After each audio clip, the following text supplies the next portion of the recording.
Beautiful. I will mute everyone for a moment as start here.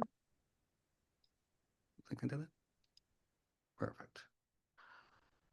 David, you will have to unmute yourself, but everyone, welcome. Thank you so much for being here today. We're going to talk about how to have the most impact with influence, how to make people love you, as well as many other things. So, David, go ahead and take it away. All right, thank you so much. Yeah, the purpose of this, I called it maximum impact with minimum effort. And it really is about how to, first of all, view people, how to treat them, and how to sort of reinforce all the things that are important for them. So bear with me a moment here. All right. So what we're going to talk, there are 3 parts of this, and between each part, I'll ask you to interject. There'll be some things that might sort of seed some thoughts, so feel free to answer questions or respond. First part is how to view people, how to look at people to have the greatest impact. That's going to be the first part. The second part is how to treat them. In other words, really just determine what your interactions with them are going to be like. And then how to demonstrate your authority so that people will follow you. This part, in fact, the whole part is specific toward people who, any of you want to apply this to your hypnosis practice. However, it's going to be incredibly useful to anyone who wants to just have any impact on others around you at all. So to start, I want to just cover this first part. The first part is how to view people. Okay, so it is, I always like to point out the have on people is when you start looking at people knowing that in some way they are injured, they are hurt, they are suffering. All of this happens because at some point in their life, usually very, very young, they had to make a choice. They had to make a decision on how to either stay safe, stay accepted, or be fed. They just had to make a choice on doing that. Most of us don't remember that, but all of us had to do it. Think of anyone who, I've been in a gym and bodybuilding since 1971 or earlier. So I have a lot of experience with people who are big guys in the gym. And I can tell you from my experience, and this is just me personally, it was really helpful to have all this armor on me, because I do remember being fearful and shy and worried. I had other reasons to exercise and work out, but when you start looking at people and you start seeing the things that motivate them, the same, they just create automatic responses. It's usually a pain. It's usually an injury. Think of someone who puts all these bright and shiny bumper stickers on their car, and consider for a moment, what can you read from that? Well, maybe you can read a couple things that they want to be noticed. They have a presentation that they want to make. They want to demonstrate, if they're really happy, shiny, bubbly, Hello Kitty type bumper stickers, they want to be part of a group who associates that. But ultimately, they want to fulfill a type of, let's say, a loneliness, just to be a part of that. When you start to look at everybody, the people you know, people you just would normally ignore, notice what are the pains that are within them. And what that comes down to is recognize that everyone is trying to protect themselves from injury. they have a mask, they're also trying to pretend as though there is no mask. And that includes everybody, and that includes yourself. When you're able to take this on and feel it and demonstrate it and witness it, it makes you incredibly humble, because everyone is much more like you than you think. One of the masks that we put on is that I'm different, I'm special, like that person I used to be, or something like that. But all of that is motivated by some sort of hurt or injury. You do that, and it's going to make you a lot more humble. It's going to make you a lot more compassionate. And you do that and then apply all of this in your practice, and you're going to find working with people a lot easier and a lot more comfortable. Okay, so that's my point in covering the first part of this. Any of you have any comments or want to say something, you can type it in the note. I think it's probably down here, or you can go to the, I think it's the chat or the React, and click the button where you get to raise your hand. It plays a chime, and I can unmute you, and then we can talk. So let's see, Joe, based on that, Joe? Yeah, two of the things that came up here. One of them, I can't remember. I just thought of it now. Uh, it's from, I can't remember the name of the book, but it's like a one sentence persuasion. And I believe this is very true. The sentence is, people will do anything for those who encourage their dreams, justify their failures, allay their fears, confirm their suspicions, and help them throw rocks at their enemies. So, Right. And all of that comes from a need. It's usually a childhood need. I totally agree with that. I think that was Blair Warren who wrote that. Is that exactly. correct? Good call Okay. there. Quite impressive. Yeah. One of the Okay. other things too is, you talked about hitting the pain points, Mhm. and much of the people we've studied talk about how, if in order to create the change, you have to push the pain button enough. But there are other theories, and I'm curious where you are on this. Of if we're talking neuroscience, the away from or the pain button would be the Mhm. inhibitory. That ideally, a lot of people say you want to switch them into the toward or the excitatory. Okay. What are your feelings there? Okay. Okay. If you're talking in terms of neurolinguistic programming, there are people who find themselves motivated to move away from pain, and that is most people. And there is a portion of people who are much more motivated to move forward pleasure.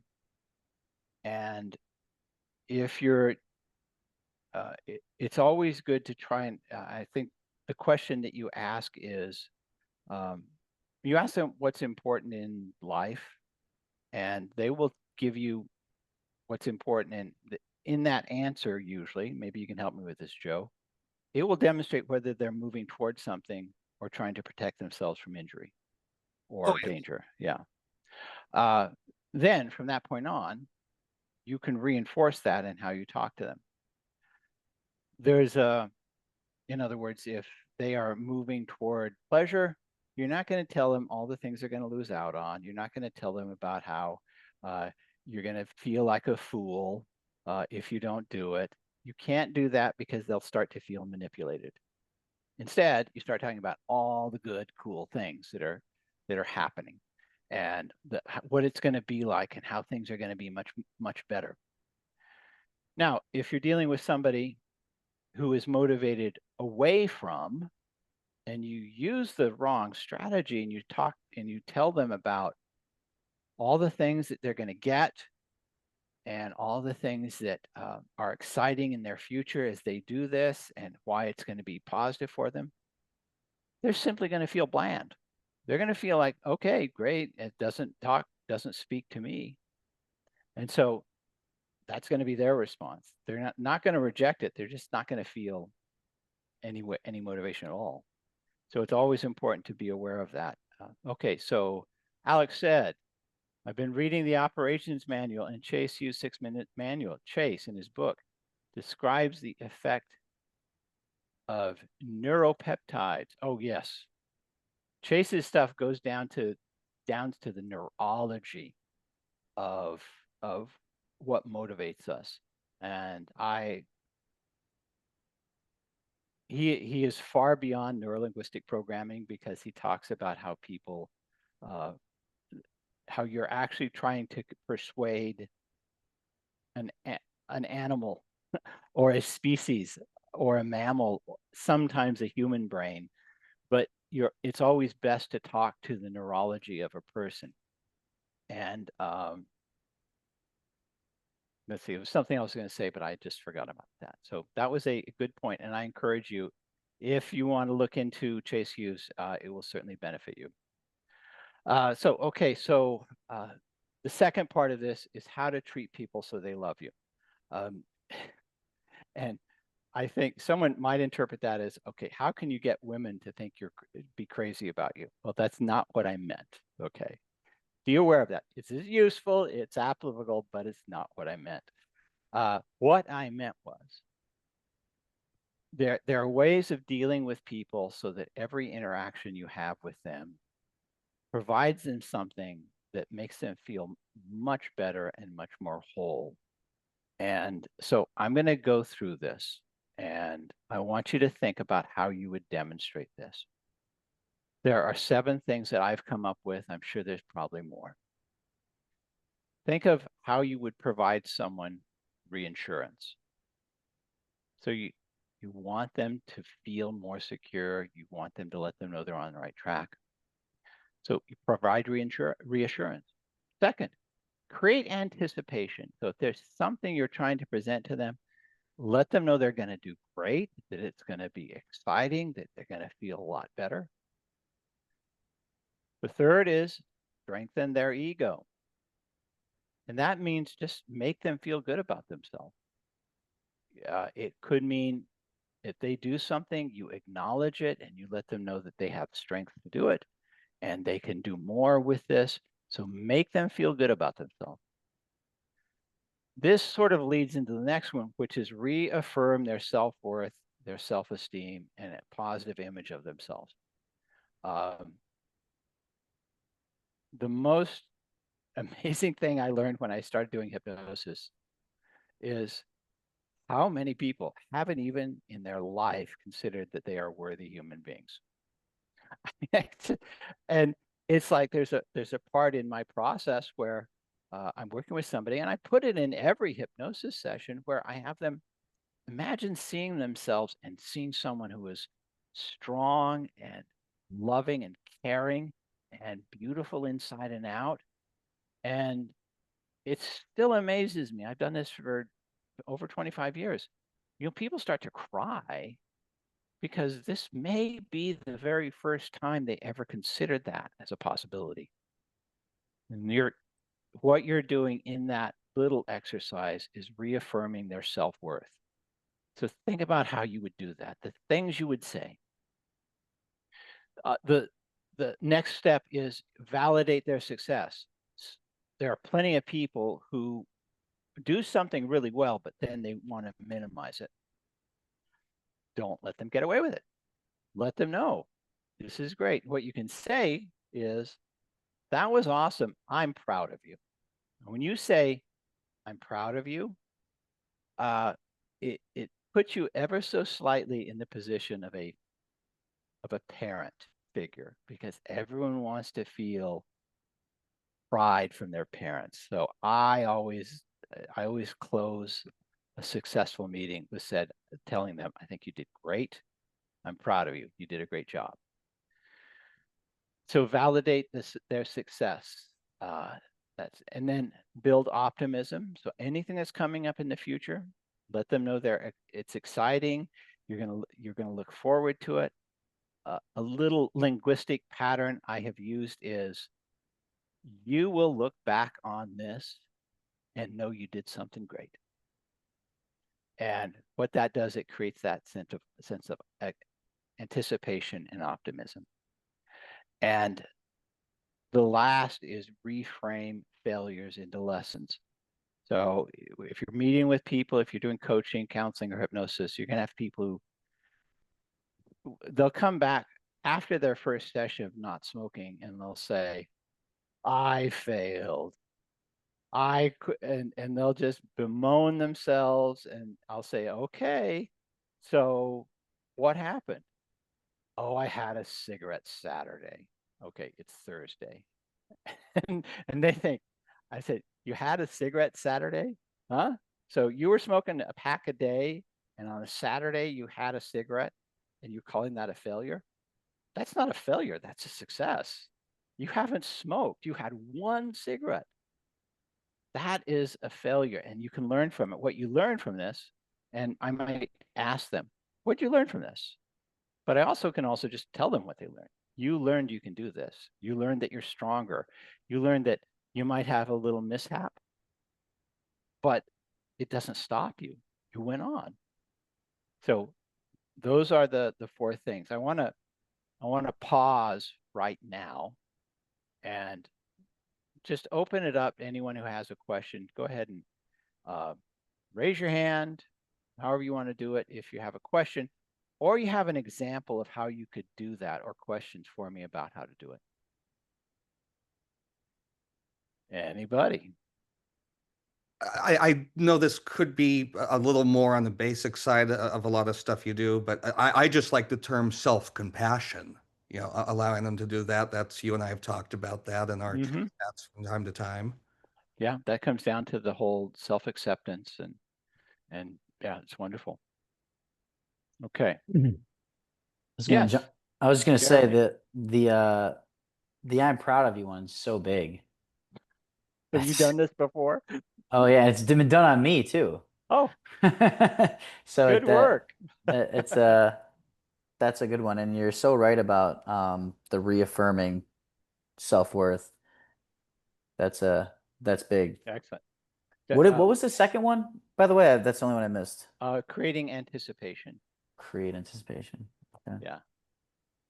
So if you're having a session with somebody and you're planning the next one, you talk about, oh man, this next one, you think this one's good. It's going to be great. Okay. Another nice comment here from Alex. One of his tutors way back once said, little hinges open big doors. I love it. That's perfect. Alex, do you have a comment? Yeah, it's just that's the entire theme of this lecture just reminded me of that little phrase, and I can't remember the last time I thought of it, but it does make sense that you don't have to make huge changes in a person. No matter how deep the trance goes, you might have them open up to you completely and during the session, and they go down so deep, and you know that they've gone deep because they show every single physiological sign. But you don't need to make huge changes. Just one small change, like for example, like an anchoring trigger, something like that. Yeah. That, for example, you might say a phrase such as "Good night, Jonathan" or something like that, and then they'll go down. And it's just to get them to accept that trance is a thing that can come on quickly, and that sort of thing. But it's only a tiny little thing. The real That's right. payload comes from loads of the small changes that you do in the deepest part of the trance. But that's the So one I thing that want to add to that. I want to add to that. That's a very good point. I am not talking about, thank you, Alex, for bringing that up. I am not just talking about when you're with a session with somebody. I want you to think every communication you have with them. If it's a text message, if it's an email reply, if it's a voicemail, if you're talking to them on the phone, this is your opportunity to do any one or as many of those things as you can.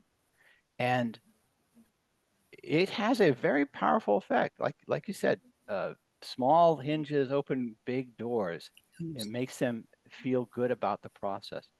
And let's go even a step further. Let's take this far beyond the concept of doing it with clients. How about doing it with every freaking person you're with? Okay, every person you have an interaction with, if you can do this, there are lots of things that happen, first of all, in the interaction, but most importantly, if it happens in yourself, that's the important thing. If it happens, what happens when you do this with every interaction, first of all, you get out of your own head. You quit thinking about yourself. You become more aware of these other people. You're giving them some goodwill. And in order to give someone goodwill, you got to have a little for yourself. And so it makes you feel good. And you don't just become a good hypnotist or a good coach. You just become a good person. That's the least I'm going to ask you to do, is become a good person. All right. Okay. Yep. Anything else, Alex? If you're done, go ahead and mute yourself. But anything else? Okay, good enough. Good enough. Okay. Any other questions or comments here? All right. So what we're going to do now is I want you to consider this, and this is how to demonstrate authority. And these are some things that I sort of come up with that you do. In this case, you can do them as a hypnotist. They're really good and useful. And they're just simple pointers, but they're only there to put on the facade of someone who has authority. The first, and I'm going to go through, there's a long list here. I'm going to go through all of those, and I just want you to make a note. These are mentioned in the operation manual, and I'll show you if you want that. I've got a link for you. The first thing is be clean and well-groomed and dress professionally. So that will certainly make you appear as an authority. Make your surroundings clean and professional looking. So I think about this one guy who got arrested for hypnotizing somebody, and he did it in his house, in his trailer. And I'm thinking, okay, maybe you can do something nefarious to somebody in hypnosis, but you doing it from a trailer, that doesn't sound entirely professional. The other thing you do, be on time. That makes sense, but it's also have control of your time. You're someone who should have control of the rest of their area. If you have any certificates, awards, or diplomas, or news articles, you can display those. That is something a lot of people do. I don't. It's just not in my environment, but it can be recommended to add authority. Something you can do is always sit above eye level, so you are looking slightly down on them, and so that you have that, and they're always literally looking up toward you. Next, be prepared for every meeting. Call your client by name and know how and know what you will be doing in that moment. So if you seem unprepared, you don't seem to have as much authority. Also, be unhurried in your actions and just slow down everything. We were talking about Chase Hughes. He has this one saying where he just tells his people he coaches, be the slowest person in the room. So just make your actions slower and smaller. Time is all within your control, so you don't even have to worry. And it creates a sense of calm when you do this. What you can do also is remove all the ums and ahs and you knows from your speech. They demonstrate a sense of uncertainty and a lack of discipline. This is challenging, but it's always good to do. You might find I don't do it perfectly because I haven't perfectly scripted every one of these sessions. Be careful, or rather be comfortable with silence. If you can set very comfortably with silence, it demonstrates you have a sense of calm and control. When you ask a question, just shut up. And if you don't think you have a good answer, just pause and sort of set in your mind and be comfortable with the silence. That's the best thing control, because in social situations, many people feel incredibly uncomfortable in their silence. So if you are comfortable in silence, you're demonstrating a sense of authority. And also be comfortable with eye contact. So take a pause, look them in the eye, and comfortably engage with them. You don't want to stare them down. You want to be comfortable with eye contact. Avoid touching your face when speaking. I always make sure the other person is speaking when I'm scratching my nose, but speaking when touching your face when speaking is somewhat of a sign of discomfort and stress, and it's a really strong indication of deception. So just don't do it. Listen intently. So if I have notes, I always have a notepad that I'm working with, and I try to watch them and take notes without looking down too often. I do look down occasionally, but I want to make as many notes as I can without looking like, oh, I got to pay attention to them. So listen intently, give them all of your attention. That's the least you can do. Give direction. So just simply instruct whoever your client is, instruct them where to sit, instruct them what to do. Don't ask them, just tell them what to do, and you do it calmly. You do it just as though you were ordering dinner from a waiter. You say, I will have this, and I'll have this, and you can bring this out. Okay. Show acceptance and approval toward your client. Next is very important. Never criticize or belittle your client or anyone else, for that matter. Don't do this. It is not a sign of any good character. Don't do it in anyone's presence. If you have a criticism or a complaint, don't be the negative Nancy that complains about everything. One thing that's sort of hard, certainly has been hard for me, is talk about yourself rarely, and only use talking about yourself if it's going to benefit the other person. I will often tell people about how I quit smoking because it's relevant to them quitting smoking. Otherwise than that, it's really common if you're ever in a conversation, you're feeling comfortable, and someone says something, and you want to say, oh, I mean, you got this trigger in your head that says, oh, I got to say this about that because it's really cool. Okay, just pause that. Let nothing surprise you. So in other words, if someone talks about a trauma, it's very good to be sympathetic about something that traumatized them.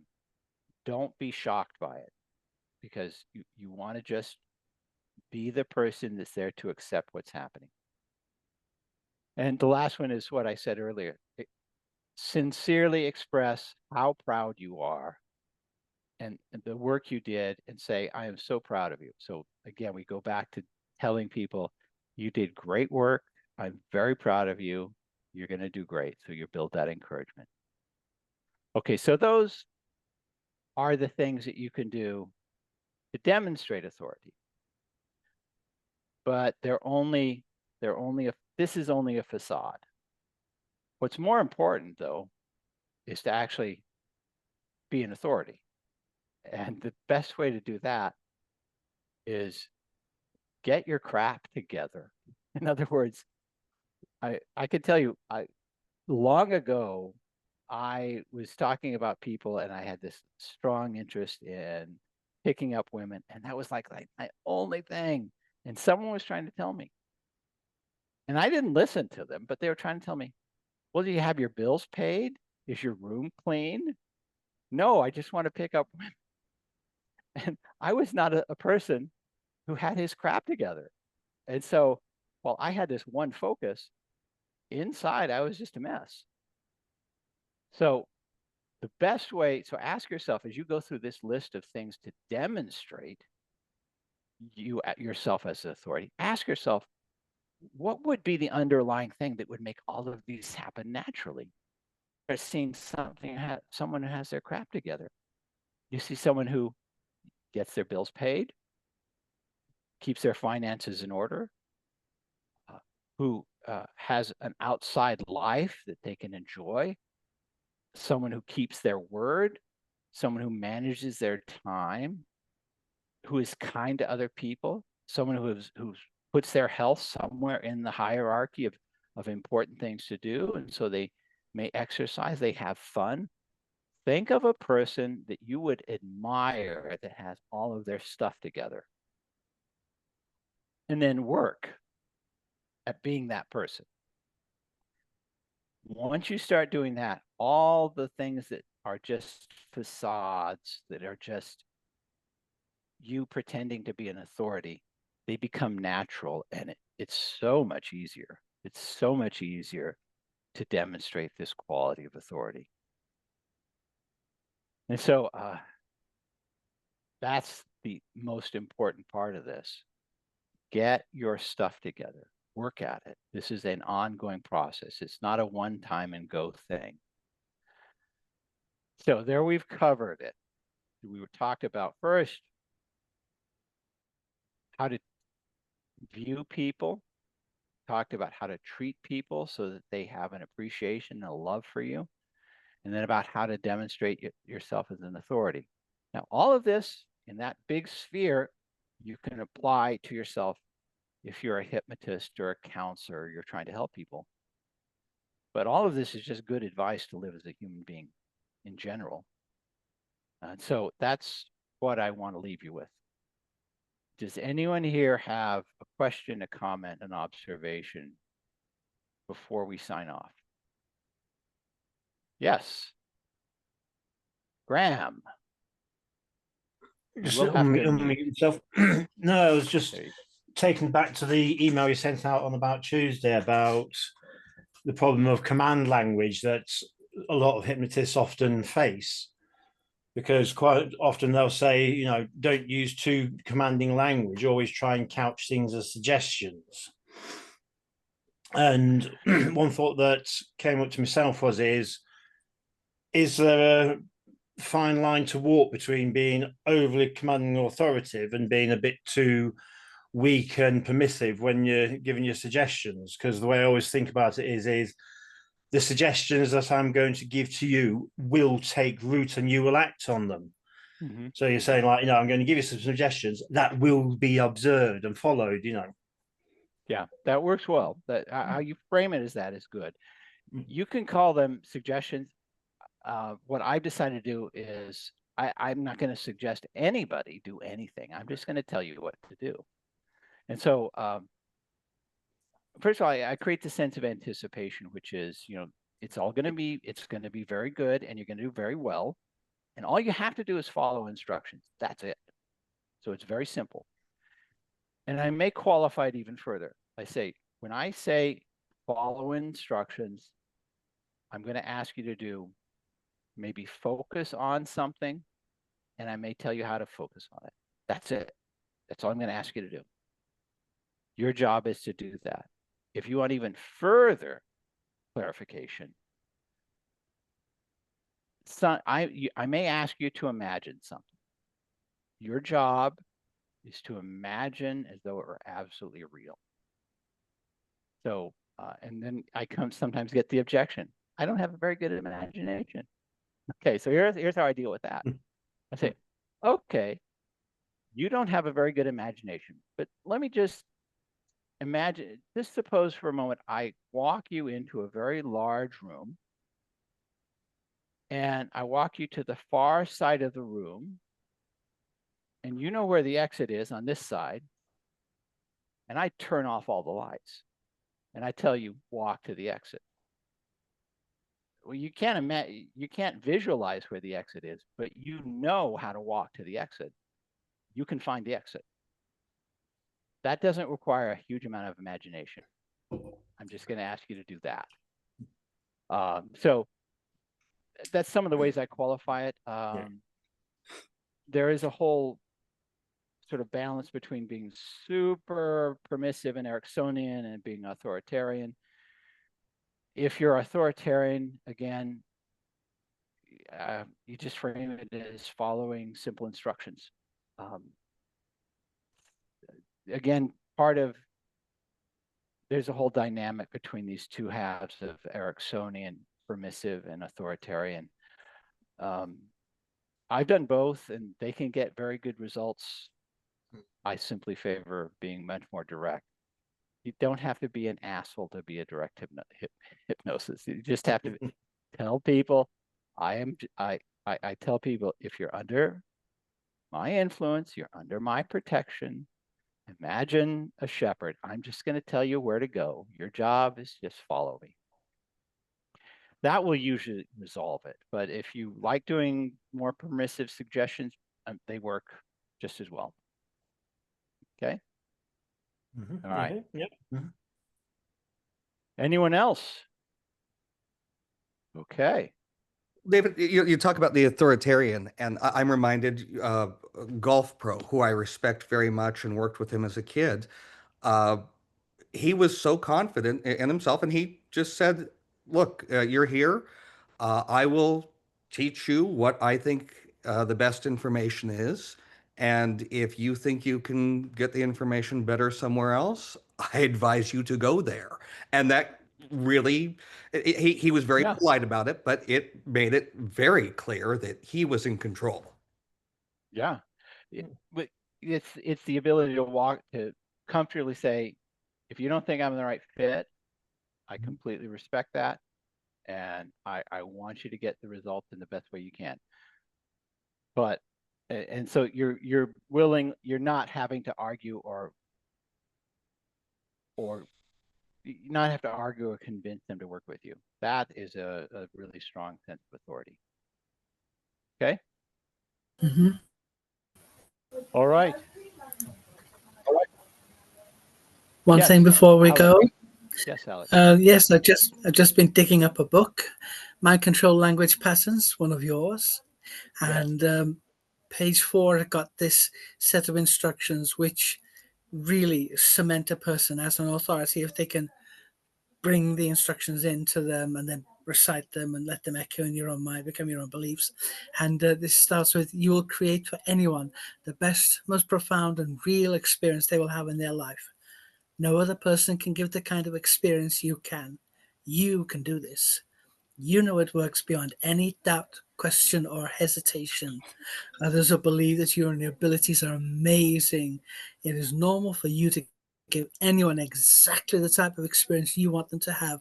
And given the place, time, and situation, you can do this with anyone without hesitation or doubt. And I swear to you, if you can put those into your mind and have them just exude themselves out of you, you'll be walking out of your house with a bloody halo around you. Sorry, what was that book again, Alex? I missed it when you said that. It's Mind Control Language Patterns, and I'm expecting 10% commission from this, David. It's not in my David control. Yeah, It is on thank the you. website. I cannot remember. I don't remember writing those words, but they inspire me. I like to think sometimes the words don't. I may be holding the pen, but I'm not writing the words. It's something else. So, thank you so much, Alex. That was kind. I like to collect good words that stick, words that matter, and then those were some of the best words. Thank so you. There you go. Okay, very good. All yeah, right. because what you said at the start about people with bumper stickers actually brought to mind a useful question that I might try and formulate was, if you used to describe yourself as a bumper sticker, what would it say? Okay, that's a good one. Interesting. All right. All right. I'm going to wrap it up. We will come again next week, this same time. I have yet to determine what we'll talk about, but I can promise it's going to be good, and you can feel a sense of eagerness and anticipation. If you would, go to your calendar and just put that time aside, that hour, and we'll go from there. Anyone here listening to this, whether it's on the Zoom or in YouTube, You are welcome to contact me. However, you can find my information, and I will give you whatever encouragement and support I can. And we'll go from there. And the time you spent watching this was some time you could have been doing something else. So you have sacrificed your time. And I deeply respect and admire the fact you did that, especially with me. I wish you the very best. Let's talk next week. Take care, guys. Take care. Have a great week, David, and everybody. So Thank long, you everyone. so much. You too. Bye. So long.